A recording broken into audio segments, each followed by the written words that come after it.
Hello and welcome to another update video about Polkadot and Kusama. Today the whole crypto market is going up, which is probably nice for all of us. We like to see green colors here in our portfolio, and the market is moving in the right direction. As you know, a lot of altcoins have reached already my target areas and told you that the low could already be in. For Bitcoin, however, Bitcoin has not reached the target area, and therefore I remain very skeptical with any move to the upside if it is a significant and long-lasting move.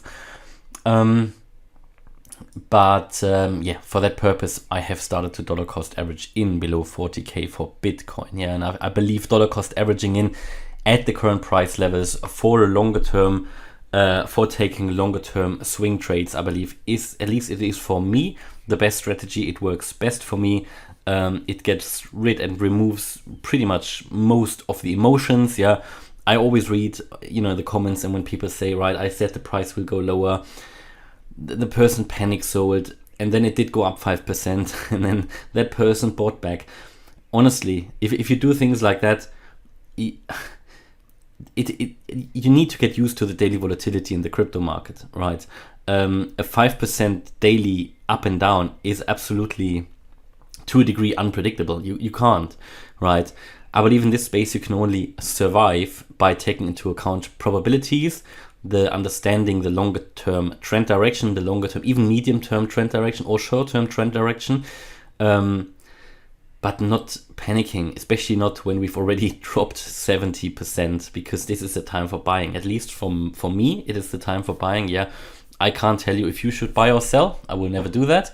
I can only tell you what I see in the charts, and Polkadot is correcting down. It is now slightly recovered, but we also need to be very, very honest with ourselves. Obviously, in end of November, we've been talking about this price target area down here, and that is located between $5.65 and $10.71. Some people might say we will never reach it, and that's fine. You can have that view. My opinion is we have to reach it. We have to get that lower low. And of course, absolutely, we can make short-term upside. Absolutely, this is possible. Why not? This is possible. But what I always try to help you understand is, are we already going into a longer-term uptrend? Are we going into something that is really going to change lives? Are we going into a long-lasting bull run? And at the moment I can't see it yet. I already see how bullish everybody gets at the moment, and it is nice to see a few days of bullishness, but we need to understand that this also happened here. This also happened here, and we moved up from that low that was here middle of December, all the way to the end of December. We moved up 40%, and then we dropped. What did we do? We dropped here, we dropped 56%. So what have we done now? From the low to where we are, we have also moved up roughly 40%. Everybody's getting super bullish, but bear in mind that this does not, just because we're moving up 40%, does not mean we are going back in a super uptrend. We are at the moment, in my opinion, still consolidating from that previous downtrend. We are recovering, or we are consolidating from that previous uptrend. Of course, as I said, short-term uptrends are possible, but Polkadot, in my opinion, will still get into that target area, even if we move up higher. But for that purpose, I started dollar cost average in. So if we now move, really, let's say we move all the way up to $40, for example, that is then when I would take profits probably, and I will of course make US channel members aware when I take profits from my dollar cost average in positions. I think I took my first position into Polkadot in this downtrend at $20. We are pretty much there now, so it will soon be also in profit. And the second one I took around $15, I think. That was here pretty much at the low. And by the way, if you want to see my buy and sell orders, check out the channel membership. So what I'll do, if we make a more significant move up, then I will take profits, take the swings, because my opinion is that this will not be sustainable, because we have not seen that lower low. And what I'm looking here is at pretty much the wave count that Bitcoin is doing. I'm looking at an expanded flat. Expanded flat, what does it mean? It means that you are here after your impulsive move up, your wave one. You start your A, B, C correction, and that wave B is overshooting the beginning basically of the wave A. It's overshooting.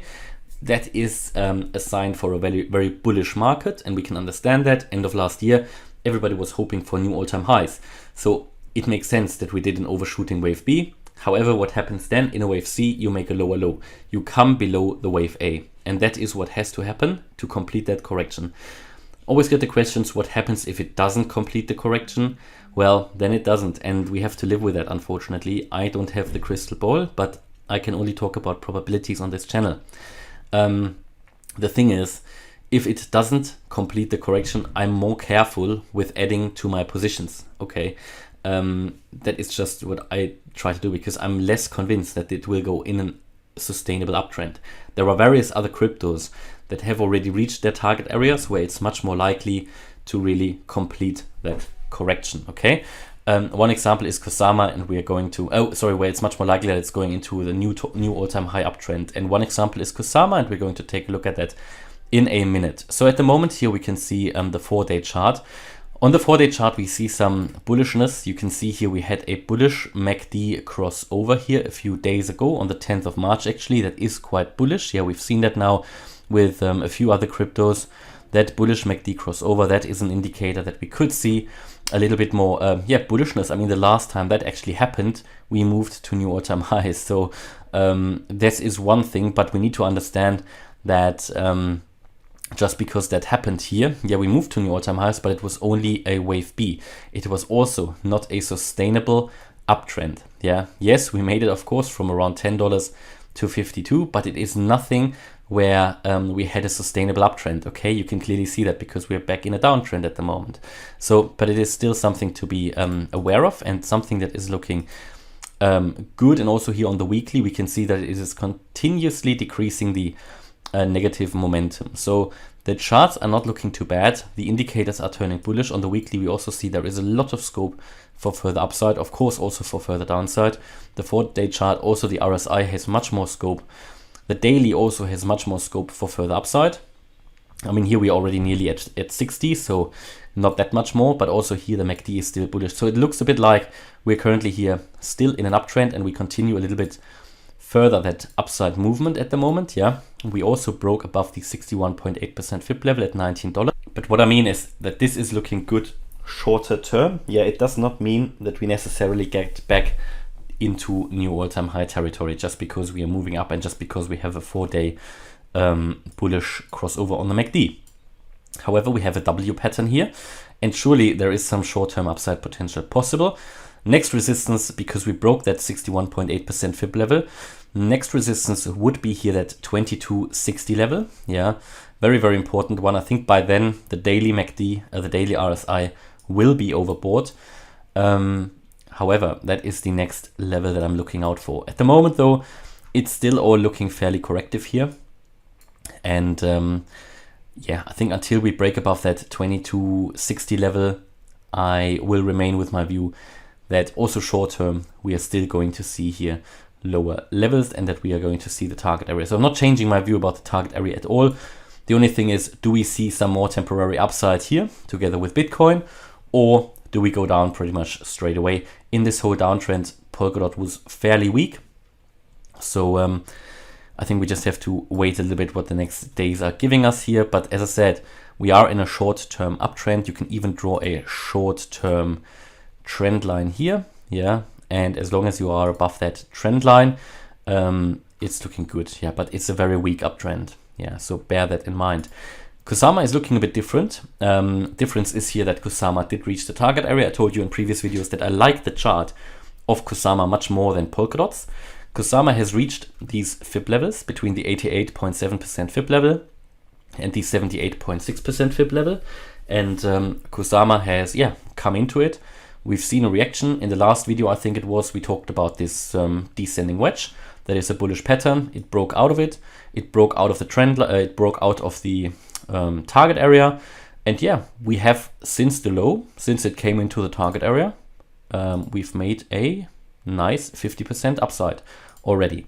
So that is interesting. And also what is coming up here is starting to look interesting. So generally, if we take a look on the 1 hour chart, let's zoom out a little bit. We can see that there was quite a bit of a reaction to that support. Then we broke out retested basically that descending wedge. And since then, we've started to move up, especially here in the last few days. There was nice upside, and what it's currently doing is looking a bit like here a bull flag. Yeah, so you move up here, you've got your bullish flagpole basically, and then you have your bull flag, and that is basically when you start to move up, but you're basically overbought. For example, on the 1 hour chart here, on the RSI was very high, above 70, so it has to recover. It has now found support at the 50 level, so I think it's ready for a further move. Yeah, here on the 4 hour chart as well. However, here it probably needs to correct a little bit more, so it might not yet be ready for that further move. But I think it's looking good. It broke above all these previous highs, which is interesting as well. And yeah, I mean, this is always what I say, that the target areas, they are not there for fun.